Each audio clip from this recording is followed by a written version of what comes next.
24th October, 1944. Philippine Sea.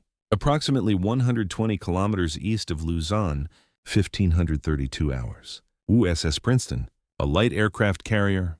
Displacement 14,700 tons. Burns out of control. Fires rage through her hangar deck and forward sections. Her crew has been fighting the fires for 5 hours. The cruiser USS Birmingham. Displacement 13,600 tons. Maneuvers alongside to provide firefighting assistance. Birmingham comes within 15 meters of Princeton's starboard side. Hoses are rigged. Firefighting crews move into position. Approximately 300 men from Birmingham are on Princeton's deck or preparing to cross. The fire is concentrated forward but appears manageable. The bomb that struck Princeton penetrated deep into the ship before detonating. The initial damage was severe, but the crew has contained the fires. With Birmingham's help, Princeton might be saved. At 1,532 hours, Princeton's forward magazine detonates. The explosion is catastrophic. Approximately 600 tons of ammunition, bombs, rockets, and torpedoes explode simultaneously. The force tears Princeton apart from inside. The flight deck is blown upward.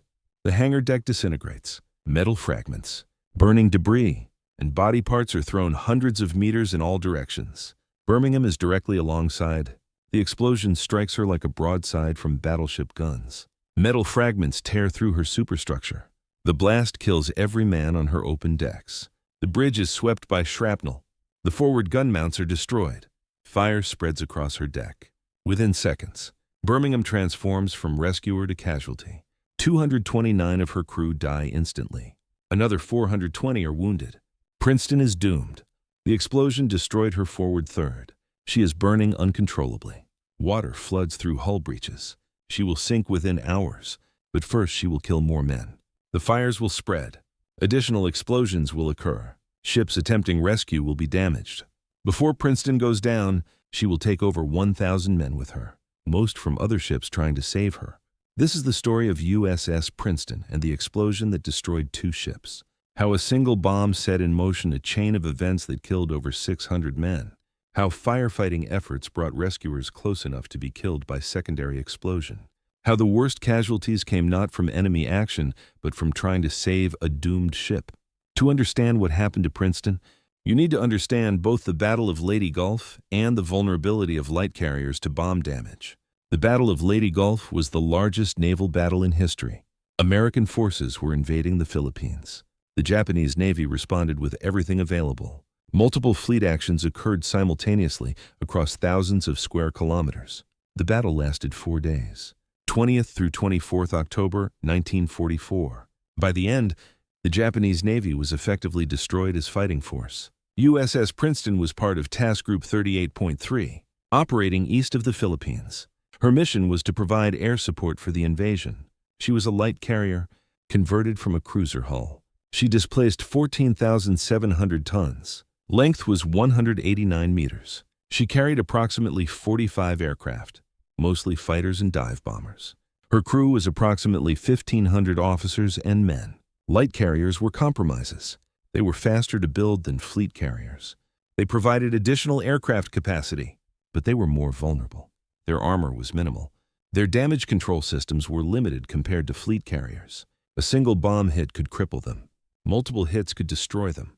Princeton would be destroyed by a single hit. On 24th October at 0938 hours, a Japanese dive bomber, a Yokosuka D-4Y Judy, penetrated American fighter screen. The aircraft attacked Princeton. The carrier attempted evasive maneuvers and increased anti-aircraft fire. The bomber was hit but not stopped. At 0938 hours, the bomber released a single 250-kilogram bomb. The bomb struck Princeton's flight deck aft of the forward elevator. It penetrated the wooden flight deck, passed through the hangar deck, and detonated inside the ship approximately at the second deck level. The explosion occurred near aviation fuel storage and ammunition magazines. Fire started immediately. Aviation gasoline ignited. The flames spread through the hangar deck where aircraft were parked and armed. Within minutes, Princeton was burning severely. The hangar deck was engulfed. Parked aircraft exploded as their fuel and weapons cooked off. The crew began firefighting immediately. But the fire was in the worst possible location. Fuel fed the flames. Ammunition exploded randomly. Access was limited. The hangar deck became an inferno. Captain William Baracker ordered counterflooding to correct a list developing from firefighting water. He ordered all unnecessary personnel to abandon ship. He kept essential firefighting and damage control crews aboard. Approximately 500 men evacuated to escorting destroyers. Approximately 1,000 remained to fight the fires. The firefighting effort continued for hours. The crew used every available resource. Water from fire mains, foam from damage control stations, CO2 from fixed systems. Nothing seemed adequate. The fire was too large, too hot, fed by too much fuel, but the crew persisted. They believed Princeton could be saved. At approximately 1100 hours, the cruiser USS Reno approached to provide assistance. Reno came alongside and passed hoses to Princeton. The additional water helped. The fire appeared to stabilize, but internal explosions continued. Ammunition was cooking off. The fire was spreading aft toward additional magazines. The danger was increasing. At 1200 hours, Captain Buracker requested additional assistance. The cruiser Birmingham was detached from the task force and ordered to help Princeton. Birmingham was a Cleveland-class light cruiser, modern, well-equipped for damage control. She arrived at Princeton's position at approximately 1300 hours. Birmingham's captain, Thomas Inglis, assessed the situation. Princeton was burning badly, but the fires appeared containable with sufficient effort. Inglis decided to bring Birmingham alongside and commit his crew to the firefighting effort. This was standard procedure. Ships helped each other. The risk was accepted. Birmingham had firefighting equipment and trained crews. They would save Princeton. At 1330 hours, Birmingham came alongside Princeton's port side. The ships were separated by approximately 20 meters, too far for direct firefighting. Inglis ordered closer approach. By 1400 hours, Birmingham was within 15 meters. Hoses were passed across. Birmingham's firefighting crews prepared to board Princeton. The next 90 minutes were critical. Birmingham's crew worked to suppress Princeton's fires. Water from Birmingham's pumps poured onto the burning carrier. Damage control teams from Birmingham crossed to Princeton to assist. The combined effort seemed to be working. The fires decreased in intensity. Hope grew that Princeton might survive. But deep inside Princeton, fires continued burning near the forward magazines. The magazines contained bombs, rockets, torpedoes, and ammunition for the carrier's aircraft. Approximately 600 tons of explosives. The magazines were designed to withstand external attack. They were not designed to withstand prolonged internal fire. The steel bulkheads were heating. The temperature inside the magazines was rising. The explosives were approaching detonation temperature. At 1532 hours, the forward magazine reached critical temperature. The explosives detonated. The explosion was massive. 600 tons of munitions exploding in confined space created force comparable to small nuclear weapon. The blast destroyed Princeton's entire forward section. The flight deck was blown upward and outward. The hangar deck disintegrated. The hull was torn open. Fragments of metal, some weighing hundreds of kilograms, were thrown in all directions. Birmingham was 15 meters away. The explosion struck her like artillery barrage. Metal fragments tore through her superstructure. The blast wave swept her decks. Every man exposed above decks was killed or wounded. The bridge was hit. Captain Inglis was wounded.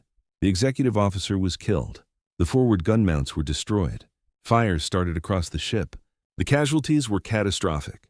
229 men died instantly. Most were on Birmingham's port side, facing Princeton. They were killed by blast and fragments. Their bodies were shredded. Many were thrown overboard. Others were incinerated where they stood. The survivors described the explosion as instant transformation from normal operations to hell. An additional 420 men were wounded. Burns, shrapnel wounds, blast injuries. The medical facilities were overwhelmed. Doctors and corpsmen worked continuously. The wounded were triaged. Those who could be saved received priority. Those too badly injured were made comfortable. The death toll would eventually reach 233 as wounded men died. Birmingham was severely damaged but operational. Her engines functioned.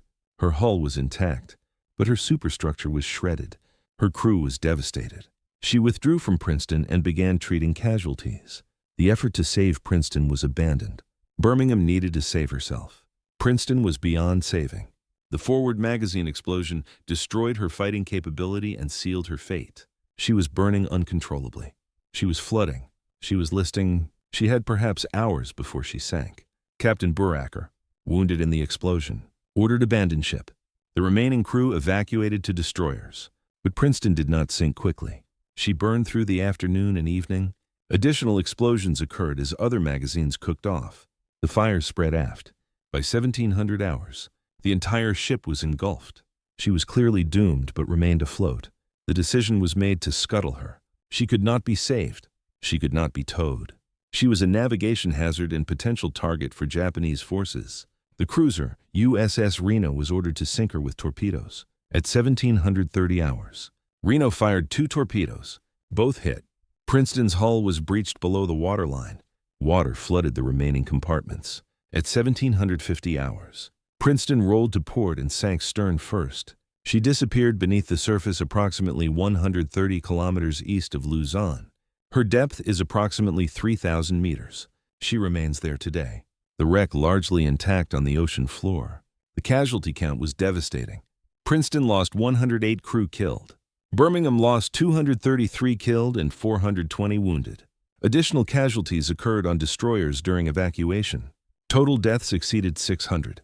Total casualties exceeded 1,000. 1 bomb, 1 ship, 1 explosion. Over 600 dead. The worst aspect was that most casualties were self-inflicted, not by enemy action, by secondary explosion. The men who died on Birmingham were trying to save Princeton. They were performing rescue operations. They were close alongside because they were helping. The explosion killed them for their courage. This outcome haunted the survivors. Birmingham's crew struggled with survivors' guilt. They had been close to Princeton trying to help. The explosion killed their shipmates. Should they have approached so close? Should they have committed so many men to Princeton's deck? Could the disaster have been avoided? The tactical analysis after the battle concluded Birmingham's approach was correct given available information. The fires on Princeton appeared controllable. Standard doctrine was to assist damaged ships. Birmingham followed doctrine. The magazine explosion was not predictable. The decision to help was sound. The outcome was tragic, but not avoidable given what was known. But the emotional weight remained. 233 men died helping another ship. Their deaths were caused by explosion they could not predict or prevent. They were casualties of rescue operation, not combat. The tragedy was compounded by the fact that Princeton sank anyway. The rescue failed. The men died for nothing. Captain Inglis survived his wounds. He remained in command of Birmingham. He brought the ship back to port. He testified at the investigation. He maintained his decisions were correct. He would make the same choices again. Ships help each other. That is doctrine. That is duty. The explosion was unpredictable. His crew died doing their duty. He accepted responsibility but not blame. The crew of Princeton who survived struggled with their own guilt. Their ship had killed men from Birmingham. The magazine explosion was not their fault, but they felt responsible. Their ship had been the weapon that killed their rescuers. This knowledge was burden carried for decades. The strategic impact was minimal. Losing 1 light carrier did not affect the Battle of Leyte Gulf's outcome. The Japanese Navy was destroyed regardless. Birmingham's damage was repaired within months. She returned to service. The war continued without pause. Princeton was replaced by other carriers. The battle was won, but the human cost was profound. Over 600 men dead. Most killed not by enemy but by secondary explosion. Most killed while performing rescue. The tragedy was compounded by the fact that Princeton was doomed before Birmingham approached. The rescue attempt was futile from the beginning, though no one knew it. The magazine explosion was preventable in theory. If the fires had been extinguished faster, if magazines had been flooded sooner, if the bomb had struck differently, any of these would have prevented the explosion. But in practice, the crew did everything possible. The fires were fought aggressively. Magazines were flooded when accessible. The bomb strike location was unlucky. The explosion was not negligence. It was tragedy. The lesson learned was about magazine safety. Carriers now flood magazines immediately when fires occur nearby. Temperature monitoring systems were improved. Firefighting procedures were revised. The changes came too late for Princeton and Birmingham, but they prevented similar disasters later. The wreck of Princeton remains on the ocean floor 3,000 meters deep. She is a war grave. The wreck is protected. Salvage is prohibited. Approximately 100 bodies remain with the ship. They were never recovered. The ocean keeps them. Birmingham was repaired and returned to service. She participated in the Okinawa campaign. She survived the war. She was decommissioned in 1946 and scrapped in 1959. She outlasted the war and the ship she tried to save, but she carried the scars. The damaged superstructure was repaired. The dead crew could not be replaced. The survivors of both ships carried memories for the rest of their lives. The men who were on Birmingham's deck when the explosion occurred and survived were haunted. They had been meters from death. They saw friends die. They were wounded but lived. The randomness troubled them. Why did they survive when others standing next to them died? No answer satisfied. The families of the dead struggled with the manner of death. Killed while rescuing another ship. Killed by explosion, not enemy action. Killed doing their duty but dying anyway. The deaths seemed particularly cruel. Not combat casualties in the traditional sense, but casualties nonetheless. The grief was the same. The loss was permanent. The memorial services after the battle honored the dead from both ships. The men of Princeton who died fighting fires in their own ship. The men of Birmingham who died trying to save Princeton. Both groups were recognized as casualties of war. Both were mourned equally. The distinction between combat death and rescue death dissolved. All were warriors. All died serving. This is the complete story of USS Princeton and the explosion that doomed two ships.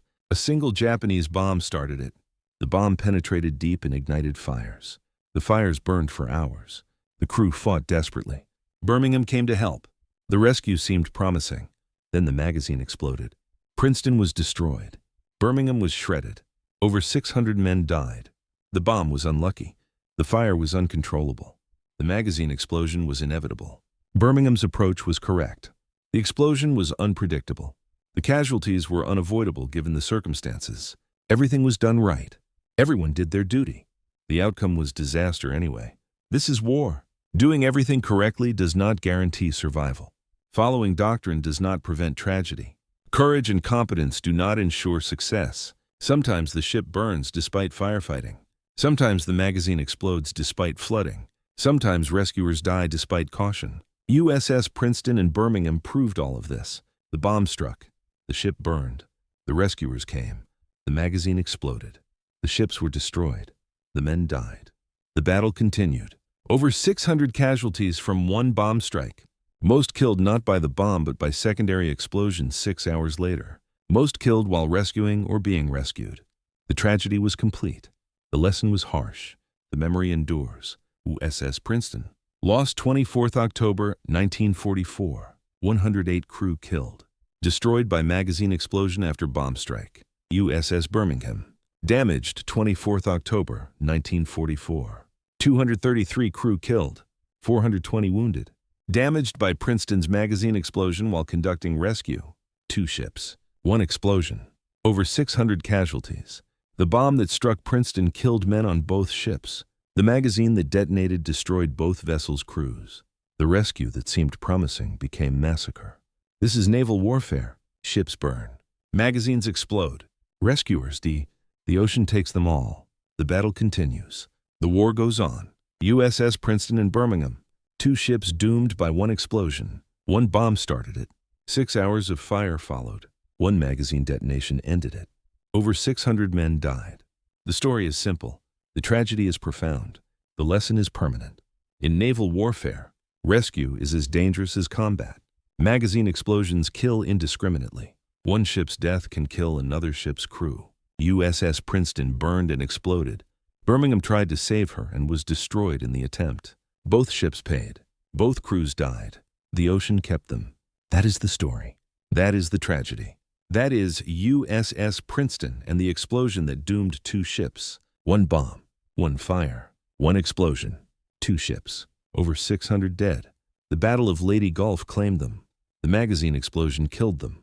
The ocean keeps them still. USS Princeton, USS Birmingham. Linked by explosion, remembered together.